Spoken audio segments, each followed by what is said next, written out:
Fear is implemented. It's a program to stop us from making our dreams come true.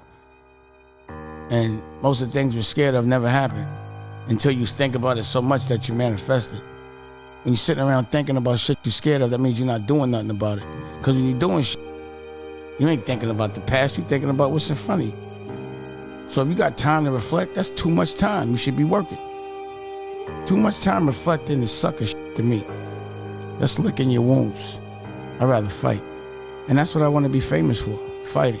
I don't want to be famous for rapping. I don't want to be famous for acting. I want to be famous for kicking some fucking ass to those that deserve it and helping people that I love. And that's what I'm going to go down in history for, an ass kicker.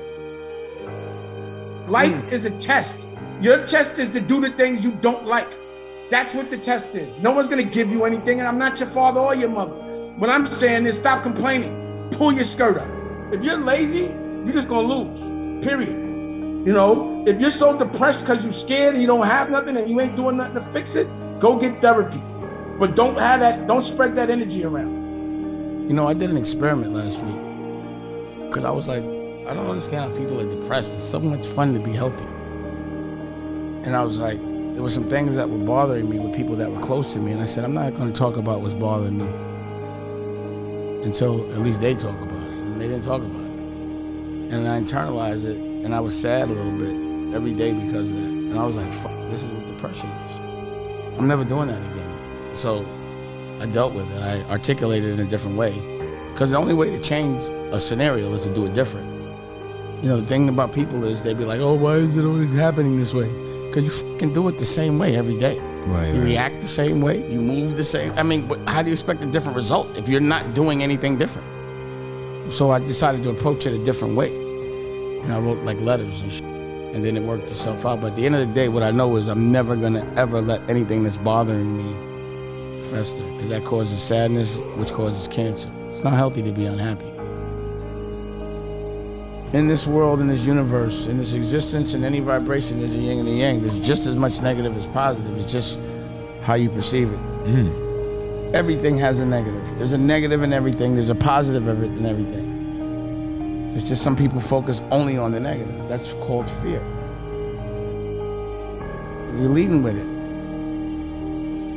It's the truth. If you lead with negative, then you're lost. Everything is positive. Even when something bad happens, it must have happened for a reason, a good reason. It's just for me to find it. I'm not it's about how you approach. Why would I pay attention to the negative or the fear? I can't control none of that shit.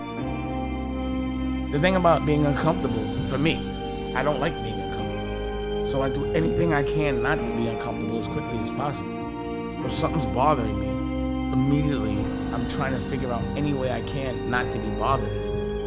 But people would rather be bothered and not deal with it. I just don't logically get that.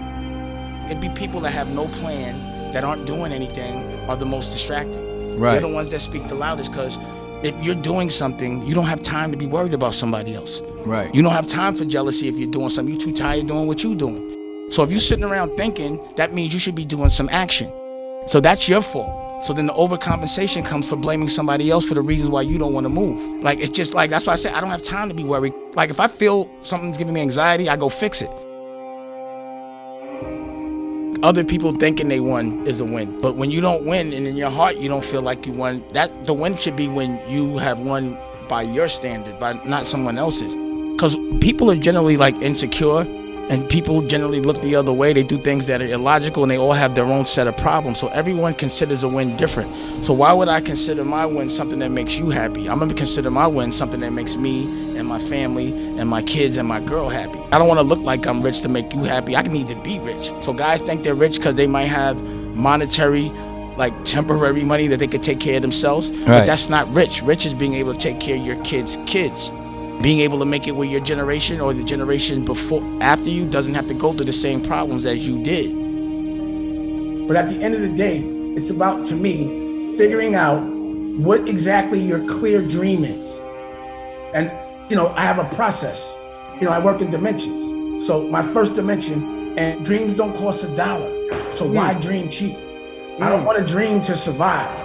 I want to dream for the perfect world. So for example, you don't say, oh, I want a yacht, but I'm worried about the gas. You don't worry about the gas in your dream. but it has to be unobstructed. So sometimes you might dream around people and they're like, these are the reasons why you can't do it and blah, blah, blah. So then you start visualizing. So that messes that whole process up. So you have to also keep people around you that can dream, or at least aren't going to obstruct yours. After that, the next dimension is you got to put it on paper, you know? And, you know, that's another dimension. You put it on paper and it's clear. You can write it down in a couple of sentences, and other people that have the same dream can also read, identify with it, and you'll find that, you know, you can come together. And then the next dimension, making it actually happen. You know, it's about really being strategic about architecting your future. It's about being a time traveler. It's about going 10 years to the future, seeing what you want your life to look like, and then coming back and making sure that you get to that path, eliminate everything that's going to deter you, and just make sure you focus on everything that's going to get you there as quick as possible. No one doesn't not want to be the boss. And if you're not the boss, it's just not many people want to fight to be the boss. But who doesn't want to be the boss? You know? So I think a therapist, like, why you don't want to be the boss? Most people think they can't. It's about a flip. It's about knowing you can. It's about the fight. Nothing good happens without some fight. You're only great when you're doing something that makes you a little uncomfortable. You gotta be a little uncomfortable to grow. To make muscle, you gotta lift weights, you gotta hurt. It doesn't happen overnight. You know, this ain't for what you want. Stop being so spoiled and entitled. You don't have that option. And, you know, if you can't have a yacht, then I'm not going on a cruise. I just won't be on a boat until I can get that yacht. I just have an expectation in myself. You know what I mean? Like, yo, if I can't afford no gold, then I'm just not wearing jewelry. But I'm gonna grind till I can. I don't mind the grind, because what I'm doing, I love. I'm doing it because I love it. The trick is to make a lot of money doing something that you would do for free. You understand what I'm saying? It's just easy. Once you find what you love and you know what your dream is, you just have to make that shit come true. But what I find is a lot of people just don't dream. No one has a dream. They be like, yo, you wonder why you ain't got nothing. You didn't dream about nothing. What, it's just gonna come to you? A dream's gonna smack you in the face? You have to know what you're fighting for every day. You're saying because you enjoy music or being a DJ, you enjoy having a boss. If you enjoy being a DJ, just why don't you own your own radio station and then DJ for your own radio station so your son can just get on anytime he wants? That's all I'm saying. See, you enjoy the safety and the security of a job every day. But there's no pride in that to me. My son takes pride. My kids take pride in the fact that I have Dash Motors. And because I have that, my son said, I'm not gonna ever have a boss. His mentality is different. It's just about changing mentality. I think because people on the radio tell people it's okay to have a boss, they don't understand that they can have more. And because of the consumer relationship, the internet, there's no excuse. So when I make a movie like Los Aides, I don't have to ask if I could put Daniel in it. I just do it. You don't need any money for knowledge. The problem is y'all don't take the time to listen.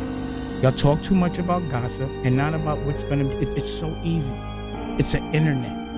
So there is no excusing not being able to sell something on Vimeo or PayPal, which is what people do, and have an audience and make money off it. You can flip. My son Boogie doesn't have a job, right? That's all. I hustle for my kids. I don't want my kids to ever want to have a job. To me, call another man boss is calling another man daddy. I mean, it's not for men to be told what to do by other men. That's just where Harlem is raised. So yeah, you can go be calling somebody else boss, a man or whatever, and hustle for something you can't pass to your son, but use the little money you get from what they get. But you gotta look at the margin. If the radio company's making $1 billion, shouldn't you be making some of that? Like somewhere near that? It doesn't make mathematical sense. The people that are spending your money don't wake up this early. I guarantee you they don't go to work 4 hours a day and break their fucking back for pennies on the dollar. I'm trying to flip all my money to get to $1 billion. So once I get to the football team, what that was easy for you to say, I just use my own money, and when I don't have it, y'all on the radio talking about me, right? And when I do have it, y'all asking me about other that I did, 20 years ago. So you got it right now? No, I don't. I got the movies on the street. I'm never gonna have it because as soon as I get it, it goes on the street. I don't put up money. Saving money's for suckers to me. I have so much confidence in me that I flip. And 10 years later, and 15 years later, and 20 years later, I'm still a boss, and you still got a job. Now, Wait, maybe you might want to break the cycle.